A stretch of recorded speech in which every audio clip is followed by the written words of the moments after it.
Good morning. मैं आपको एक बात बताना चाहता हूँ। बहुत सारी वैकेंसी ऐसी हैं जो आप जब अप्लाई करेंगे उस समय से 6 महीने के बाद आपका वो प्रोसेस कंप्लीट होगा, फिर जाके ज्वाइनिंग होगी। कई सारी ऐसी वैकेंसी है जो 1 साल भी लग जाते हैं, 2 साल भी लग जाते हैं, 1.5 साल लग जाता है। लेकिन आज मैं ऐसी वैकेंसी के बारे में बताने जा रहा हूँ जिसका पूरा प्रोसेस आपका महज 3 महीना में कंप्लीट होगा और फिर आपके 3 महीने के बाद आपकी ज्वाइनिंग हो जाएगी। तो क्या आप भी चाहते हैं कि इस वैकेंसी को भरा जाए? तो फिर यही आपके लिए राइट टाइम है। मीन्स ये आपका सुनहरा मौका है और अंतिम चांस है कि आज ही आप इस वीडियो को देखिए और इसको देखने के बाद फिर आप इसको अप्लाई करिए। तो सबसे पहले हम लोग पूरी बात समझेंगे, ए टू जेड हर एक इंफॉर्मेशन समझेंगे कि कितना पोस्ट है, कितने पदों पर ये रिक्तियां आई है, फिर इसमें जब अप्लाई करेंगे तो कितना फीस लगेगा, कितना पेमेंट कटेगी, इसका सिलेक्शन प्रोसेस क्या है, कौन कौन सी इसमें एग्जाम होगी, इन सभी चीजों के बारे में बात करेंगे। लेकिन उससे पहले मैं आपसे एक विनम्रता पूर्वक रिक्वेस्ट करता हूं कि अगर आप हमारे चैनल पर नए हैं तो चैनल को जरूर सब्सक्राइब करिए और इस वीडियो का लिंक हर एक के पास आप शेयर करिए ताकि हमें भी मौका मिले अधिक से अधिक स्टूडेंट तक अपनी जानकारी को पहुंचाने का। आइए हम लोग वीडियो को शुरू करते हैं। तो यही आपके लिए अंतिम मौका, सबसे अच्छी सरकारी वैकेंसी 2023। तो यहां पर आप देख लेंगे। सबसे पहले मैं आपको बताऊंगा इसमें टोटल पोस्ट कितना है। तो टोटल पोस्ट 8283 है। बने रहिएगा, मैं आपको बताऊंगा कि किस चीज का ये वैकेंसी है, आप इसको अप्लाई कैसे करेंगे और ये आखिरी मौका है। अगर आप जल्दी से जल्दी जॉब पाना चाहते हैं, इस पर मैं पूरी तरीके से हर एक चीज के बारे में बात करूंगा। इंपॉर्टेंट डेट्स कि एग्जाम कब कब होंगे, फिर इसमें क्वालिफिकेशन क्या लगेगा, इसके ऊपर भी मैं बात करूंगा। फिर इसका सिलेक्शन प्रोसेस है, फिर इसमें जो सिलेबस है, प्रीलिम्स का सिलेबस है, इस पर मैं बात करूंगा। फिर आखिर में मैं बात करने वाला हूं इसमें सैलरी क्या मिलेगी, पोस्टिंग कहां पर आप प्राप्त कर सकते हैं, इसमें काम क्या है, प्रमोशन कैसी होती है, कितने सालों पर प्रमोशन होती है, छुट्टी की इसमें क्या गुंजाइश है, फिर अन्य जानकारी जो भी है उन सभी चीजों के बारे में मैं बात करूंगा। तो अब जान लीजिए दोस्तों, ये फ्रेंड्स, ये एसबीआई क्लर्क की वैकेंसी है जो कि ऑल इंडिया की वैकेंसी है। आप भारत के किसी भी स्टेट के स्टूडेंट है, कैंडिडेट है, तो आप इसको अप्लाई कर सकते हैं। अब इसमें देख लीजिए क्लर्क की वैकेंसी जो कि सबसे कम समय में, कम ड्यूरेशन टाइम लेता है पूरा प्रोसेस कंप्लीट करने में, और आपको जॉब जो है आप 3 महीने के बाद चौथे महीने में आपके हाथ में ज्वाइनिंग लेटर होती है। तो यहां पर देख लीजिए इसमें पोस्ट कितना है, रिक्तियां कितना है, 8283 है। मीन्स 8283 रिक्तियां है। इसमें आपका उम्र, एज क्या है, तो इसमें एज आप 18 के बाद इसमें अप्लाई कर सकते हैं और आपको ग्रेजुएट होने चाहिए। तो इस पर भी हम लोग बात करेंगे। क्वालिफिकेशन क्या क्या मांगता है, फी कितना लगेगा। तो अगर आप जनरल कैटेगरी से बिलोंग करते हैं या फिर ओबीसी से बिलोंग करते हैं या फिर ईडब्ल्यूएस इकोनॉमिक वीकर सेक्शन से बिलोंग करते हैं तो आपको 750 रुपए फी देने होंगे, पेमेंट कटेगा। अगर बाकी आपका कैटेगरी है तो फिर उसमें कोई चार्ज नहीं लगने वाला है। आइए इंपॉर्टेंट डेट्स के बारे में बात कर लेता हूं कि आपका एग्जाम किस किस महीने में होने वाला है।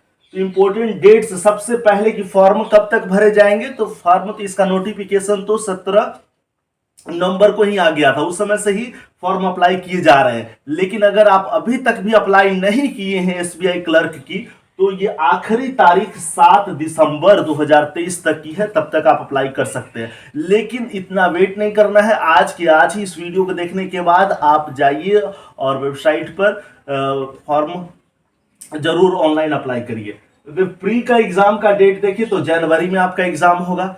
ये दिसंबर चल रहा है, जनवरी ठीक अगले महीने में आपका एग्जाम हो जाएगा। फिर मेंस का एग्जाम देखिए तो फरवरी में आपका एग्जाम हो जाएगा। फरवरी के लास्ट तक आपका सारा प्रोसेस कंप्लीट होगा, फिर डॉक्यूमेंट वेरिफिकेशंस होंगे और फिर मार्च तक में आपका सारा प्रोसेस कंप्लीट, फिर आपके हाथ में ज्वाइनिंग लेटर। अब देख लीजिए क्वालिफिकेशन की मैं बात करूं तो फिर आपका क्वालिफिकेशन ग्रेजुएट होने चाहिए। आप किसी भी यूनिवर्सिटी से, रजिस्टर्ड यूनिवर्सिटी से आप ग्रेजुएट होने चाहिए। मीन्स ग्रेजुएशन आपका क्वालिफिकेशन है। दूसरा, जिस क्षेत्र से आप अप्लाई कर रहे हैं, मीन्स आप भारत के किसी भी राज्य से आप बिलोंग करते हैं, तो अगर आपको जिस एरिया में जॉब चाहिए, मीन्स जिस स्टेट में जॉब चाहिए, जिस रीजनल स्टेट में आपको जॉब चाहिए, वहां का रीजनल लैंग्वेज आपको आने चाहिए।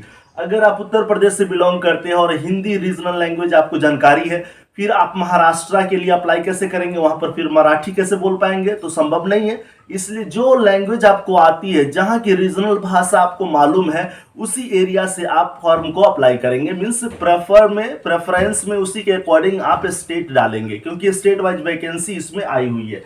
तो दो चीज क्वालिफिकेशन में चाहिए, एक तो ग्रेजुएशन चाहिए, दूसरा आपको लोकल लैंग्वेज आनी चाहिए। फिर हम लोग सिलेक्शन प्रोसेस पर बात करते हैं। तो सिलेक्शन प्रोसेस देख लीजिए जी।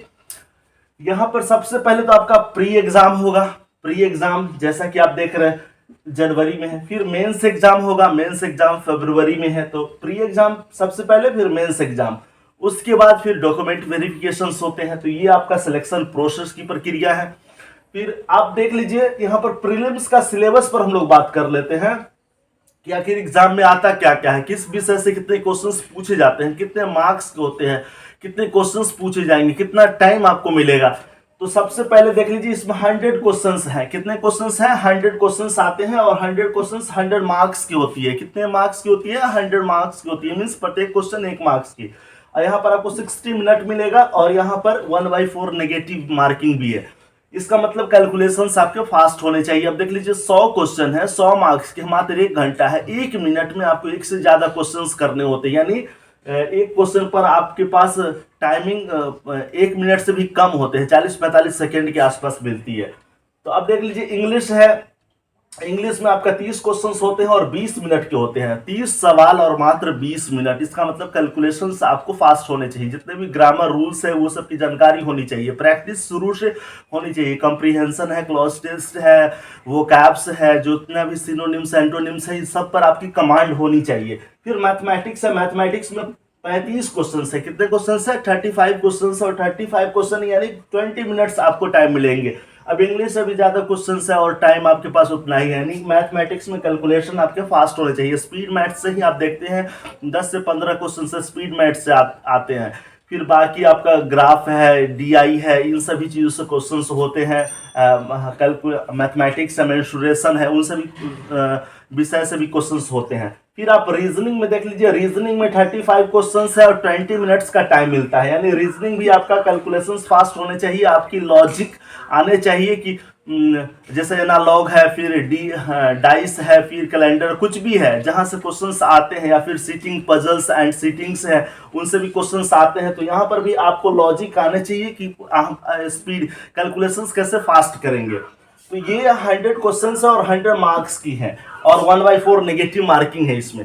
आखिर में आइए मैं बात करता हूं सैलरी की। जिस पोस्ट को आप अप्लाई करते हैं उस पोस्ट में आपको उम्मीद होगा कि आखिर हम जिस पोस्ट पर अप्लाई कर रहे हैं उसमें सैलरी इन हैंड कितनी मिलेगी।